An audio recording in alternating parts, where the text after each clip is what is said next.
Hello বন্ধুরা, টুসিস pure veg কিচেনে আপনাদের সবাইকে স্বাগত জানাই। আজকে সবজি দিয়ে একটি দারুণ ব্রেকফাস্ট বানাবো, যেটি কিন্তু উপকার তো বটেই, তাছাড়া সুস্বাদু লাগবে। চলুন শুরু করা যাক। এখানে দেখুন আমি সমস্ত রকম সবজি নিয়ে নিয়েছি আর একটি কড়াইতে তেল গরম করতে দিয়েছি। এখানে দেখুন শুকনো লঙ্কা আর জিরে ফোড়ন দিয়ে তারপর তিনটি কাঁচা লঙ্কা দিয়ে দিলাম একটি আদার টুকরো গ্রেট করে। এবার ভালো করে নাড়াচাড়া করে আদাটাকে ভালো করে একটু ভেজে নেব। তারপরে দিয়ে দেবো একটা ছোট টমেটো কুচি করে। টমেটোটাকে ভালো করে কষিয়ে নিতে নিতে অন্য সবজিগুলো দিয়ে দেবো। এখানে দেখুন আমি আলু, বিনস, গাজর আর কুমড়ো ব্যবহার করেছি, ফুলকপি ব্যবহার করেছি। আপনারা চাইলে অন্য সবজি ব্যবহার করতে পারেন। দিয়ে দিলাম কাবুলি চানা আর দিয়ে দিলাম স্বাদ মতো লবণ। কাবুলি চানা দিলেও খেতে ভালো লাগবে, সেজন্য দিয়ে দিলাম পরিমাণ মতো হলুদ।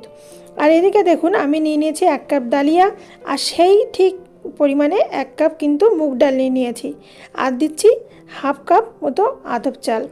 এই তিনটির মিশ্রণে কিন্তু খিচুড়ি দারুণ অপূর্ব লাগবে। তো দেখুন এখানে কষিয়ে নিয়েছি সমস্ত সবজিকে। এবার তারপরে এর মধ্যে দিয়ে দিচ্ছি ডাল, চাল আর ডালিয়া।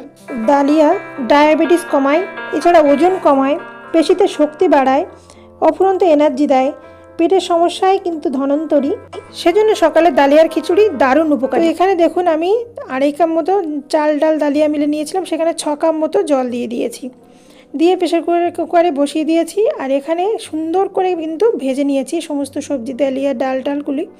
এবার প্রেসার কুকারে দিয়ে এটিকে কিন্তু আমি সিটি পড়া পর্যন্ত অপেক্ষা করব। সিটি পড়লে মাত্র 2 মিনিট রেখে কিন্তু এটিকে নামিয়ে দেব। ডালিয়ার সুন্দর খিচুড়ি তৈরি হচ্ছে একদিকে, আর অন্যদিকে দেখুন এখানে নিয়েছি একদম টাটকা ধনেপাতা। এখন শীতকালে একদম সবুজ ধনেপাতা পাওয়া যাচ্ছে, আর ধনেপাতা খাওয়ার পক্ষে খুব উপকারী।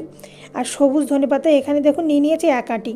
এটিকে সুন্দর করে ভালো করে ধুয়ে নিয়েছি। আর এখানে দেখুন নিয়ে নিয়েছি 1.5 কাপ পরিমাণ বেসন, আর দিয়ে দিচ্ছি স্বাদ মতো লবণ, পরিমাণ মতো হলুদ, আর দিচ্ছি 1/2 চামচ লঙ্কার গুঁড়ো, আর তার মধ্যে দিয়ে দিলাম 1/2 চামচ সাদা তিল কিন্তু গালে পড়লে দারুণ লাগে। দিয়ে দিলাম 1 চিমটি পরিমাণ খাওয়া সোডা। এবার সামান্য জল দিয়ে সুন্দর একটি ব্যাটার বানিয়ে নেব। ডালিয়ার খিচুড়ির সঙ্গে একটা চপ হলে মন্দ হয় না। এদিকে দেখুন 5 মিনিট রেখে এটিকে আমি নামিয়ে নিয়েছি, আর এদিকে সুন্দর ব্যাটার তৈরি হয়ে গেছে। এবার লম্বা লম্বা চপ তৈরি করব। তো ধনেপাতাগুলি থেকে 2-3টে এরকম লম্বা লম্বা পাতা নিয়ে নিচ্ছি, নিয়ে সুন্দর করে বেসনে ডুবিয়ে সামান্য একটু ঝরিয়ে নেব বেসনটাকে। একদম অল্প বেসনে কিন্তু সুন্দর ভাজা হয়ে যায়, এতে কিন্তু তেলও বেশি লাগে না। তো দেখুন তেল গরম করতে দিয়েছি কড়াইতে, তেলের মধ্যে দিয়ে দিচ্ছি 1 এক করে লম্বা লম্বা করে দেবো। দেখতেও যেমন সুন্দর হয়, খেতে তো অসাধারণ হয় এইভাবে। তো দেখুন সামান্য আস্তে করে একটু উল্টে নিলাম, পরেরটাও এরকম দিয়ে দিচ্ছি। এরকম করে 2-3টে কিন্তু আমি সুন্দর করে ভেজে নেব উল্টে পাল্টে। আর এটিকে লো ফ্লেমে ভাজবেন, কিন্তু একদম তাড়াহুড়ো করে ভাজতে যাবেন না। তো একদম মচমচে হয়ে তৈরি হয়ে গেছে আমার আজকের এই লম্বা লম্বা ধনেপাতার চপ। তো দেখুন কতটা সুন্দর লাগছে। এটিকে নামিয়ে নিচ্ছি। আর এদিকে আমার প্রেসার কুকারের ঢাকনাটা একবার আপনাদের খুলে দেখাচ্ছি। দেখুন কতটা সুন্দর খিচুড়িটা হয়েছে। আপনারা চাইলে এর উপরে একটু ঘি আর গরম মশলা ছড়িয়ে পরিবেশন করবেন, সেটি তো আরও অপূর্ব লাগবে, সোনায় সোহাগা হয়ে যাবে। তো এখানে দেখুন একটি থালায় আমি এটিকে পরিবেশন করছি। সকালের ব্রেকফাস্ট হিসেবে কিন্তু এই ডালিয়া আর এই গরম গরম চপ কিন্তু একদম অসাধারণ লাগবে। তো প্লিজ ট্রাই করার খুব অনুরোধ রইল আপনাদের। আর এরকম সব সবজি মিলে করবেন, খেতে দারুণ লাগবে। বাচ্চা থেকে বড় সবাই কিন্তু গরম গরম খেতে খুবই ভালোবাসবে। তো দেখুন আমি সার্ভ করে দিলাম, আর দেখুন লম্বা লম্বা চপ দেখেই কিন্তু জিভে জল চলে আসার মতো হচ্ছে।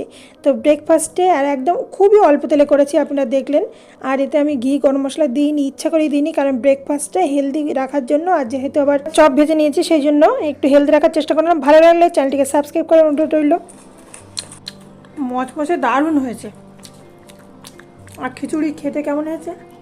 গরম গরম কিন্তু দারুণ লাগছে। তো অবশ্যই ট্রাই করার অনুরোধ রইল। এতক্ষণ দেখার জন্য ধন্যবাদ। পরের দিন ফিরে আসবো অন্য একটি রেসিপির সঙ্গে। টাটা।